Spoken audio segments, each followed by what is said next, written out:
ஸ்ருதி ஸ்மிருதி புராணானாம் ஆலயம் கருணாலயம் நமாமி பகவத்பாத சங்கரம் லோக சங்கரம்.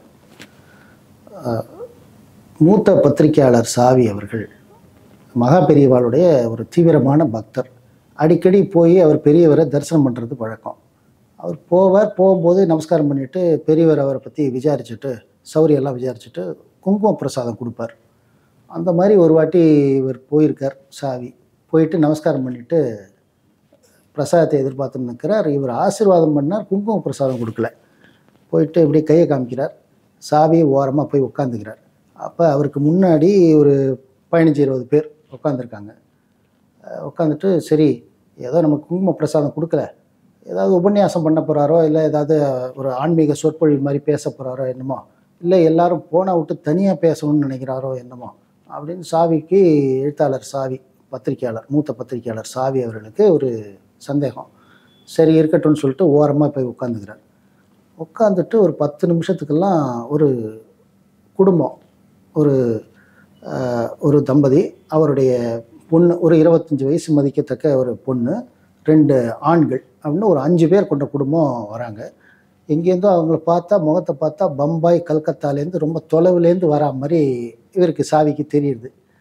அவங்களுக்கும் வந்துட்டு பெரிய ஒரு பழத்தட்டை பெரியவர் முன்னாடி உட்கார வச்சுட்டு, பெரியவர் முன்னாடி பழத்தட்டை வச்சுட்டு நமஸ்காரம் பண்ணிட்டு கையை கூப்பின்னு நிற்கிறா. அவளுக்கும் பெரியவர் வந்து ஆசீர்வாதம் பண்ணிட்டு கையை காமிச்சிட்டு உட்காருங்கிற. குங்கும பிரசாதம் கொடுக்கல.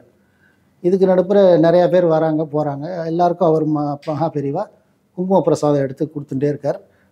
வாங்கிட்டு போகிறா. ஆனால் இந்த புதுசாக வந்த ஒரு குடும்பம் சாவி இவருக்கு மட்டும் 2 பேருக்கும் கொடுக்கல. இப்படியே நேரம் போயின்ட்டுருக்கு. ஒரு 3/4 மணி நேரம் 1 மணி நேரம் கழித்து இன்னொரு குடும்பத்தினர் வரா. அவள் வந்து ஒரு 3-4 பேர் ஆண்கள், ஒரு 4-5 பெண்கள் அப்படின்னு சொல்லிட்டு ஒரு 7-8 பேர் மொத்தமாக ஒரு குடும்பமாக வரா.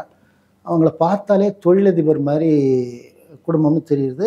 வெளி மாநிலத்திலேருந்து வராங்க அப்படிங்கிறது தெரியுது சாவிக்கு. அவங்க வந்ததும் அவங்களும் பெரியவாள் நமஸ்காரம் பண்ணிவிட்டு, அவர் பெரியவர் அவளுக்கும் குங்கும பிரசாதம் கொடுக்கல.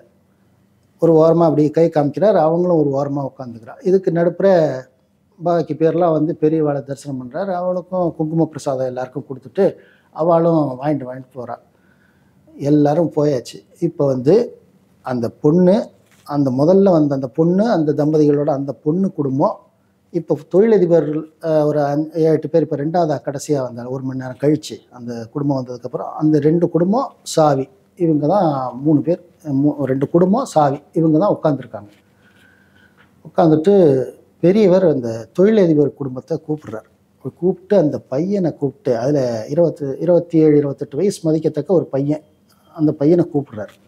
கூப்பிட்டுட்டு முதல்ல வந்தாங்க இல்லையா, அந்த குடும்பத்தில் உள்ள பொண்ணை காமிச்சு, உனக்கு நல்ல அழகான குணவதியான மனைவி கிடச்சிருக்கா, அவளை உதாசீனப்படுத்தாத, 2 பேரும் சந்தோஷமாக வாழுங்கோ அப்படின்னு சொல்லிட்டு குங்கும பிரசாதம் எடுத்து அந்த பையன்கிட்ட கொடுக்குறார்.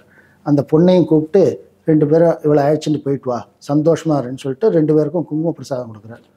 2 பேரும் நமஸ்காரம் பண்ணிவிட்டு பெரியவாள்கிட்ட ஆசீர்வாதம் வாங்கிட்டு கிளம்புறான். அந்த 2 பேர் குடும்பத்துலேயும் ரொம்ப முகத்தில் பெரிய பிரகாசம், ரொம்ப சந்தோஷம் பெரியவர் இப்படி சொன்னதில். இந்த நிகழ்ச்சி இவங்க 2 பேர் குடும்பம் போன விட்டு சாவியை கூப்பிட்டு அவருக்கும் குங்கும பிரசாதம் கொடுக்குறார். எல்லாம் வெளியில் வரார். சாவி வந்து அந்த குடும்பத்தார்கிட்ட பேசுகிறார். என்ன விஷயம்னா, 2 குடும்பத்துலேயும் அந்த பையனுக்கும் பொண்ணுக்கும் கல்யாணம் ஆகி ஒரு 2-3 வருஷம் ஆகுது. ஏதோ 2 பேருக்கும் கருத்து வேறுபாடு. அதனால் என்னடான்னா டைவர்ஸ் வரைக்கும் போயிட்டாங்க அவங்க. அந்த மாதிரி சுச்சுவேஷனில் சரி பெரியவாளை பார்த்தாக்க ஒரு பிரச்சனைக்கு தீர்வு கிடைக்கும்னு யாரோ சொல்லி பெரியவாளை பார்க்குறதுக்கு அந்த பொண்ணோட குடும்பத்தினர் வந்திருக்காங்க. அந்த பையனோட குடும்பத்தாரும் பெரியவாளை பார்க்கலாமேன்னு சொல்லிட்டு வந்திருக்காங்க. ஒரே நேரத்தில் வந்திருக்காங்க. இதில் என்னென்னா, அந்த பொண்ணுடைய குடும்பமும் சரி பையனுடைய குடும்பமும் சரி அதுக்கு முன்னாடி பெரியவாள்கிட்ட வந்ததில்லை. பெரியவாளும் அவளை அதுக்கு முன்னாடி பார்த்ததில்லை. இவாளுக்கு அந்த பிரச்சனையை கூட இந்த 2 குடும்பமும் பெரியவாள்கிட்ட சொல்லவே இல்லை. ஆனால் தன்னுடைய அந்த தெய்வீக அந்த உணர்வுனால, ஒரு ஞான திருஷ்டினால் என்ன நடந்திருக்கு என்னன்னு சொல்லிட்டு ஒன்றுமே பேசாமல் குங்கும பிரசாதம் கொடுத்து வச்சு பிரிஞ்சு போகிற தம்பதிகளை தன்னோட அருட்சக்தியினால் பெரியவர் சேர்த்து வச்சுருக்கார் குங்குமம் கொடுத்து. இது பெரிய ஆச்சரியம். இதில் என்னன்னு கேட்டால், இந்த நடந்த காட்சிகளுக்கு ஒரு சாட்சியாக தான் இருக்கட்டும் அப்படின்னு சொல்லிட்டு தான் சாவியை உட்கார வச்சிருக்கார் போல இருக்கு. அதனால தான் அப்படின்னு சாவி அதனால தான் என்ன உட்கார வச்சிருக்காருன்னு நினச்சிட்டேன்னு அப்புறமா சாவி சொல்கிறார். இந்த விஷயத்தெல்லாம் அந்த 2 பேர் குடும்பத்திட்டையும் சாவி பேசி தெரிஞ்சுட்டு இருக்கார். விவாகரத்து வரைக்கும் போயிருக்கு அப்படிங்கிறதெல்லாம் சாவி பேசி தெரிஞ்சுட்டு இருக்கார். இதுக்கெல்லாம் ஒரு சாட்சியாட்டம் இருக்கட்டும் தான் சாவி உட்கார வச்சிருக்கார் போல இருக்குன்னு சாவி நினச்சிட்டு இருக்கார்.